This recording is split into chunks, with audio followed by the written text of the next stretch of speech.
ஆதியாகமம் 27ஆம் அதிகாரம். ஈசாக்கு முதிர் வயதானதினால் அவன் கண்கள் இருளடைந்து பார்வையற்று போனபோது அவன் தன் மூத்த குமாரனாகிய ஏசாவை அழைத்து, என் மகனே என்றான். அவன், இதோ இருக்கிறேன் என்றான். அப்பொழுது அவன், நான் முதிர் வயதானேன், என் மரணம் இன்ன நாளில் என்று அறியேன். ஆகையால் நீ உன் ஆயுதங்களாகிய உன் அம்பராத்தூணியையும் உன் வில்லையும் எடுத்துக்கொண்டு வனத்துக்கு போய் எனக்காக வேட்டையாடி அதை எனக்கு பிரியமாயிருக்கிற ருசியுள்ள பதார்த்தங்களாக சமைத்து நான் புசிக்கவும் நான் மரணம் அடையும் முன்னே என் ஆத்துமா உன்னை ஆசீர்வதிக்கவும் என்னிடத்தில் கொண்டு வா என்றான். ஈசாக்கு தன் குமாரனாகிய ஏசாவோடே பேசுகையில் ரெபேக்காள் கேட்டுக்கொண்டிருந்தாள். ஏசா வேட்டையாடி கொண்டு வரும்படி வனத்துக்கு போனான். அப்பொழுது ரெபேக்காள் தன் குமாரனாகிய யாக்கோபை நோக்கி, உன் தகப்பன் உன் சகோதரனாகிய ஏசாவை அழைத்து நான் புசித்து எனக்கு மரணம் வரும் முன்னே கர்த்தரை முன்னிட்டு உன்னை ஆசீர்வதிக்கும்படி நீ எனக்காக வேட்டையாடி அதை எனக்கு ருசியுள்ள பதார்த்தங்களாக சமைத்து கொண்டு வா என்று சொல்ல கேட்டேன். ஆகையால் என் மகனே, என் சொல்லை கேட்டு நான் உனக்கு கற்பிக்கிறபடி செய்.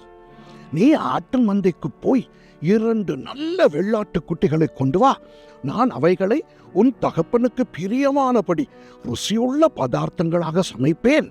உன் தகப்பன் தாம் மரணம் அடையும் முன்னே உன்னை ஆசீர்வதிக்கும்படி அவர் புசிப்பதற்கு நீ அதை அவரிடத்தில் கொண்டு போக வேண்டும் என்றாள்.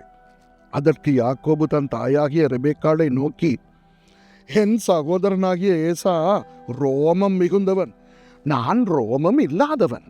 ஒரு வேளை என் தகப்பன் என்னை தடவி பார்ப்பார். அப்பொழுது நான் அவருக்கு எத்தனாக காணப்பட்டு என் மேல் ஆசீர்வாதத்தை அல்ல சாபத்தை வர பண்ணிக்கொள்வேனே என்றான். அதற்கு அவன் தாய், என் மகனே, உன்மேல் வரும் சாபம் என் மேல் வரட்டும். என் சொல்லை மாத்திரம் கேட்டு நீ போய் அவைகளை என்னிடத்தில் கொண்டு வா என்றாள். அவன் போய் அவைகளை பிடித்து தன் தாயினிடத்தில் கொண்டு வந்தான். அவனுடைய தாய் அவன் தகப்பனுக்கு பிரியமானபடி ருசியுள்ள பதார்த்தங்களை சமைத்தாள். பின்பு ரெபேக்காள் வீட்டிலே தன்னிடத்தில் இருந்த தன் மூத்த மகனாகிய ஏசாவின் நல்ல வஸ்திரங்களை எடுத்து தன் இளைய மகனாகிய யாக்கோபுக்கு உடுத்தி வெள்ளாட்டு குட்டிகளின் தோலை அவன் கைகளிலேயும் ரோமம் இல்லாத அவன் கழுத்திலேயும் போட்டு தான் சமைத்த ருசியுள்ள பதார்த்தங்களையும் அப்பங்களையும் தன் குமாரனாகிய யாக்கோபின் கையிலே கொடுத்தாள். அவன் தன் தகப்பனிடத்தில் வந்து, என் தகப்பனே என்றான். அதற்கு அவன், இதோ இருக்கிறேன், நீ யார் என் மகனே என்றான். அப்பொழுது யாக்கோபு தன் தகப்பனை நோக்கி, நான் உமது மூத்த மகனாகிய ஏசா. நீர் எனக்கு சொன்னபடியே செய்தேன். உம்முடைய ஆத்துமா என்னை ஆசீர்வதிக்கும்படி நீர் எழுந்து உட்கார்ந்து நான் வேட்டையாடி கொண்டு வந்ததை புசியும் என்றான். அப்பொழுது ஈசாக்கு தன் குமாரனை நோக்கி, என் மகனே, இது உனக்கு இத்தனை சீக்கிரமாய் எப்படி அகப்பட்டது என்றான். அவன், உம்முடைய தேவனாகிய கர்த்தர் எனக்கு நேரிட பண்ணினார் என்றான். அப்பொழுது ஈசாக்கு யாக்கோபை நோக்கி, என் மகனே, நீ என் குமாரனாகிய ஏசா தானோ அல்லவோ என்று நான் உன்னை தடவி பார்க்கும்படி கிட்ட வா என்றான். யாக்கோபு தன் தகப்பனாகிய ஈசா கண்டையில் கிட்ட போனான். அவன் இவனை தடவி பார்த்து, சத்தம் யாக்கோபின் சத்தம், கைகளோ ஏசாவின் கைகள் என்று சொல்லி அவனுடைய கைகள் அவன் சகோதரனாகிய ஏசாவின் கைகளைப் போல ரோமம் உள்ளவைகளாயிருந்தபடியினாலே இன்னான் என்று அறியாமல் அவனை ஆசீர்வதித்து, நீ என் குமாரனாகிய ஏசா தானோ என்றான். அவன், நான் தான் என்றான்.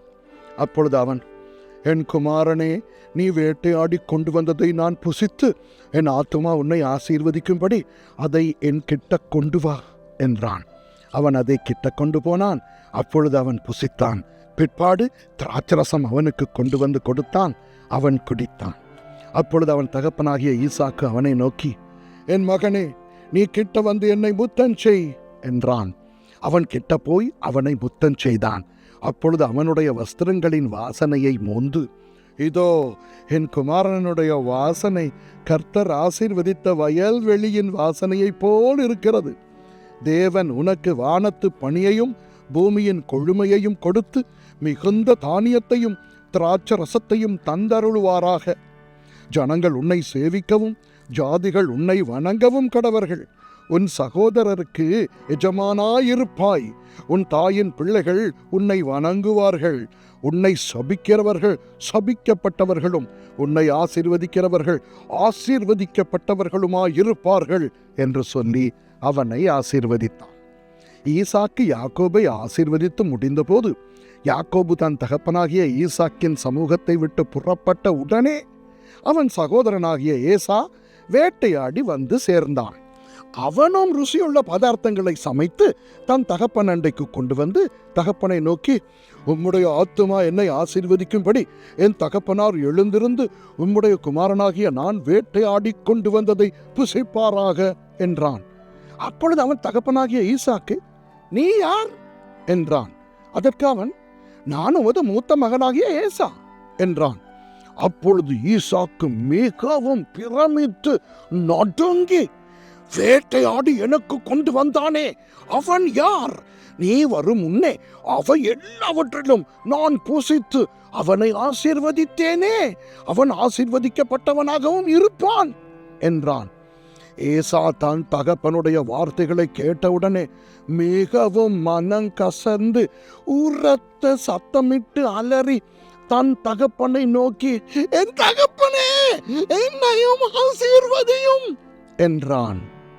அதற்கு அவன், உன் சகோதரன் தந்திரமாய் வந்து உன்னுடைய ஆசீர்வாதத்தை பெற்றுக்கொண்டான் என்றான்.